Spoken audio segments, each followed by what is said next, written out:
लगन कमजोर है बच्चा, नहीं हमारा मन सोने नहीं देता। आप क्या बताओ क्या तुम्हारा मन उठने नहीं देता और हमारा मन सोने नहीं देता। अभ्यास योग युक्तेन चेतसा नान्यगामिना। क्या हुआ, हमने नींद लेने का बहुत अभ्यास किया तो नाक नहीं खुल रही, और नींद पर बचपन से उस पर शासन हुआ तो वो हमसे कहती राधे राधे। अब उससे कोई परेशानी, थोड़ा तो शरीर है ना प्राकृतिक, पर वैसी परेशानी नहीं होती कि सत्संग छूट गया, भजन छूट गया, अब तुम विक्षिप्त, ऐसा नहीं होता।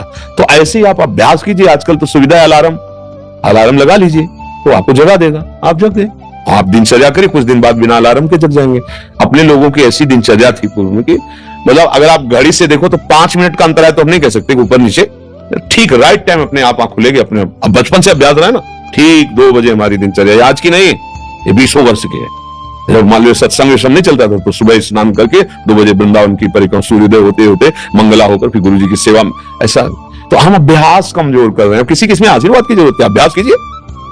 आप शाम के जब रात्रि में सोए ना भगवत चिंतन करते हुए, और आप टाइम अपने माइंड पे स्थापित कीजिए, मुझे 4 बजे जगना ही है, तो 4 बजे आपकी घंटी बज जाएगी दिमाग की, फिर आप करवट लेके सो जाओ, आपकी बात अलग है। अगर आप सच्चा संकल्प करेंगे तो आप देखना जग जाएंगे, क्योंकि अंदर ही भगवान बैठे हुए हैं, चेतना है 4 बजे। और आप 1 साल अभ्यास कर लीजिए 4 बजे, फिर इसके बाद आपको 4 बजे के बाद नींद ही नहीं आएगी, आपको नींद खुल जाएगी। अभ्यास योग युक्त है ना, ये नींद है, भोजन है। अभी तो भोजन है, रोज आप आधा कवल बढ़ाते चले जाइए, धीरे धीरे डाइट बहुत अच्छी बढ़ती चली जाएगी, और आप घटाते जाइए तो 1 रोटी 2 रोटी में आपका काम चलने लगेगा। 2 रोटी दाल, थोड़ा सा संयम नियम से चलो, बहुत अल्प आहार करने लगोगे, स्वस्थ शरीर रहेगा। और आप आहार बढ़ाते चलो तो ऐसे लोग भी देखें कि ज्यादा शरीर में वजन नहीं है पर उतना भोजन उठा जाते हैं। हाँ, रोटी ऐसे इतनी, मतलब गिन के नहीं, बीता से ना, हमने देखा है मतलब वैसे। और कोई ऐसी खास शरीर में बल कि भाई बहुत कुंतल उठा लेते हैं, ऐसा नहीं।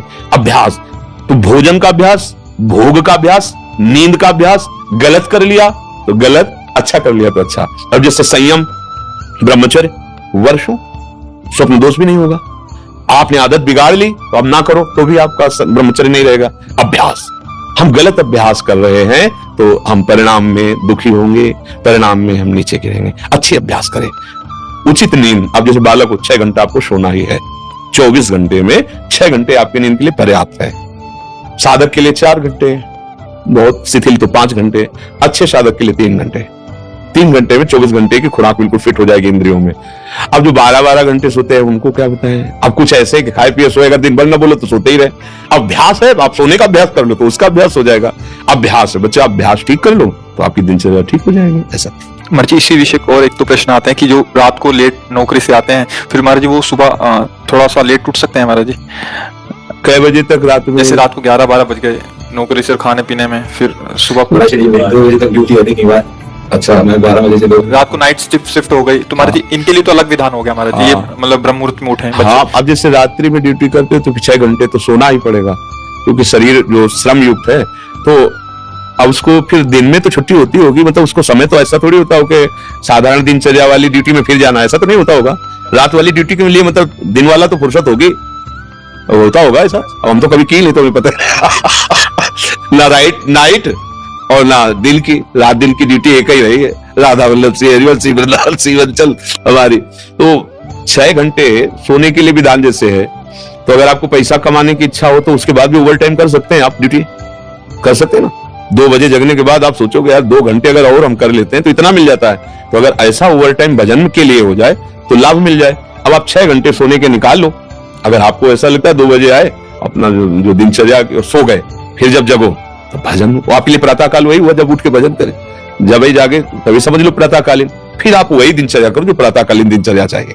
अगर 8 से 2 तक ड्यूटी है रात को, तो हम आपकी कृपा से नाम जप एक भी क्षण उसमें जाने नहीं देते। हाँ, ठीक है। सोते हैं स्वप्न में भी हमें सिर्फ कीर्तन ही दिखाई देता है, और जब उठते हैं तो बहुत ऊंची स्थिति है ऐसी। स्वप्न में और जागृत में हर समय प्रभु का चिंतन चलने लगे, बहुत ऊंची स्थिति है। पर मनी राम को देखते रहना, बहुत कलाबाज है, बहुत कलाकार हैं।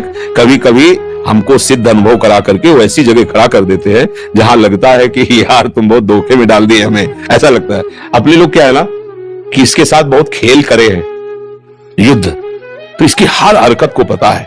जिस समय बच्चा ऐसी स्थिति आ जाएगी कि आप जो बोले ना, जैसे जब स्थिति आ जाएगी तो आप बच्चा बोल नहीं पाओगे। बात जैसे करोड़ रुपया तुम्हारी जेब में रखे हो, एक हाथ चुपचाप ऐसे रहेगा और कोई कहेगा क्या बात है, कुछ नहीं, वो खुजला रहा था इसलिए ऐसे कर। आप ये नहीं बता सकते कि 1 करोड़ यहाँ है। अगर नाम जब चलने लगा, ऐसी स्थिति आने लगी, तो इतना आप भयभीत हो जाएंगे, बताने में आप कह नहीं पाएंगे। और आपको ये अनुभव होगा कि जैसे भजन होना चाहिए हो नहीं रहा। प्रभु मुझ नीच पर कब ऐसी कृपा होगी कि मेरा ऐसा भजन हो जाए। अभी क्या है, कृपा से हो रहा है, वो अहंकार में स्वीकृति हो रही, इसलिए टिकाऊ बात नहीं बच्चा। भजन करने वालों के हृदय में ऐसी भजन की भूख पैदा होती है कि रात दिन करने पर भी उन्हें रोना आता है कि प्रभु कब मुझसे ऐसा भजन होगा जैसा संतों ने किया, और रात दिन भजन कर रहे हैं। समझ लो ना बच्चा, यहाँ आए हो ना, बहुत कृपा पात्र हो, तो अवास्तविक तुम्हारी स्थिति ऐसी हो जाए कि जागृत स्वप्न सुषुप्ति सूरत में राधा पदार्थ छटा, चाहे जग रहे हो या सो रहे हो या स्वप्न में हो, लाडली लाल के साथ